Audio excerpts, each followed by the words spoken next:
Assalamualaikum warahmatullahi wabarakatuh to all my viewer and Madam Norida. My name is Muhammad Anaki bin Muhammad Nasir, and I will talk about the defect analysis that I have conducted in this college Pasir Salak. So, what is building defect? Building defect is any fault, flaw or deficiency in the building design, material or construction of a building that result in a failure to meet relevant standard building codes or contract requirement. So, defects are typically classified into major defect and minor defect. So, major defects are problem that may affect the building, safety or structure. Meanwhile, minor defect are problem that may affect the building's appearance or function. Let's move to defect that I have found in this college Pasir Salak. Let's go. Alright, first of all, I will talk about the roof element. So here, we can see the defect. The defect description is there is a crack on the shed roof fascia board, and so the possible cause is it is not enough support to endure from the rainwater drop.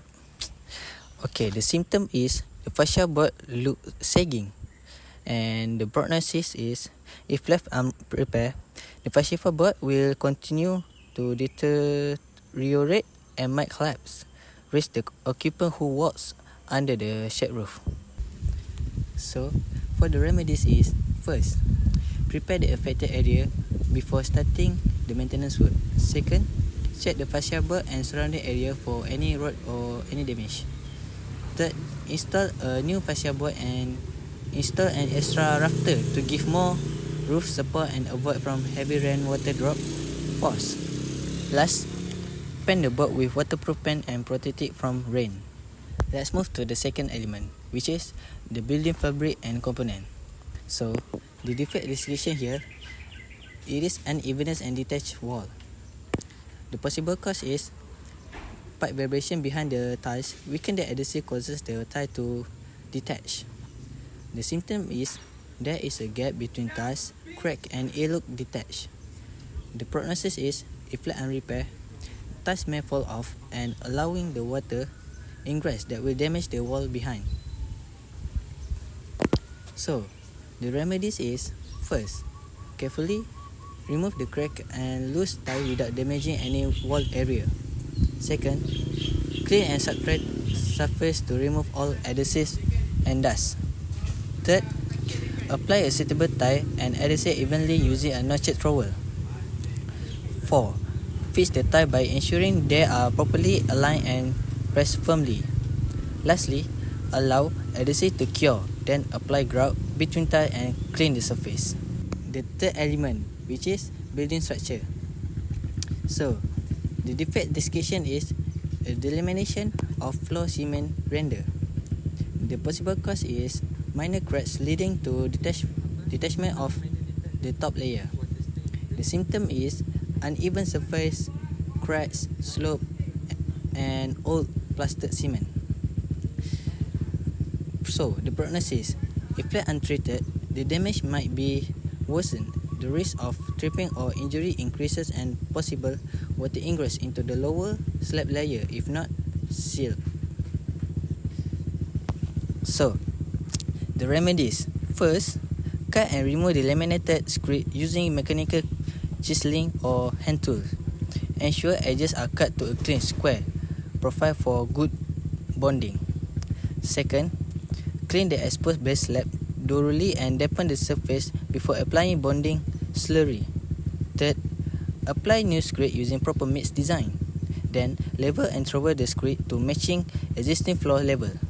Last, cure for at least 3 to 5 days using moist curing methods and conduct tap tests after curing to ensure good bonding.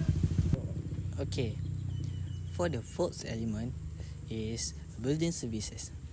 So, the defect description here, the stalactite growing down the pipe, and the possible cause is water leakage from pipe joint or toilet above, the ceiling due to improper sealing or crack in the pipe, The symptom is white and yellow stalactite along the pipe exterior, more waste pipes, squatting toilet and toilet tank. The prognosis is, if left unattended, leakage may worsen, leading to structural staining, stalactite or mold growth, or pipe failure. Okay, the remedies is, first, turn off the water supply and ensure the area is safe to work. Second, carefully chip or cut around the leaking section using proper tools. Third, clean the surface of the damaged area to remove dirt, loose concrete and mineral deposits. 4. Apply a bonding agent to help new material adhere to the old pipe surface. 5. Patch the leaking area using non-shrink, grout or waterproof mortar. 6. Allow the patch to cure completely as per the manufacturer's instruction. 7. Test the pipe by running water to ensure the leakage is fixed. Lastly, repaint or touch up the wall or pipe if needed and clean up the site. Okay, finally, we move to the last element, which is external or site condition. So, the defect description is crack and misaligned curb.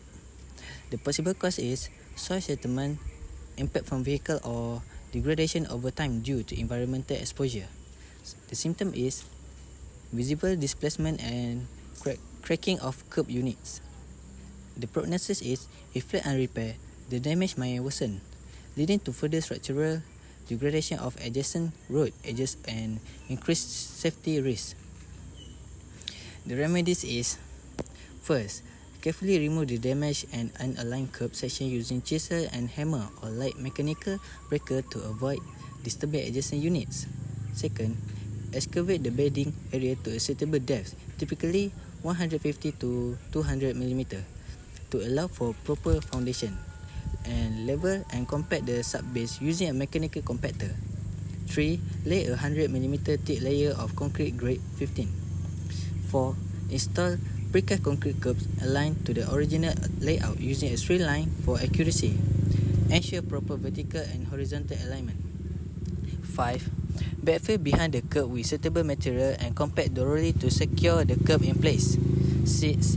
Seal the joints with bitumen, mastic or mortar as needed to prevent weed growth and water ingress. Last, clean the site and ensure all curbs are properly aligned with smooth and stable transition. Okay, thank you for watching my video. Assalamualaikum.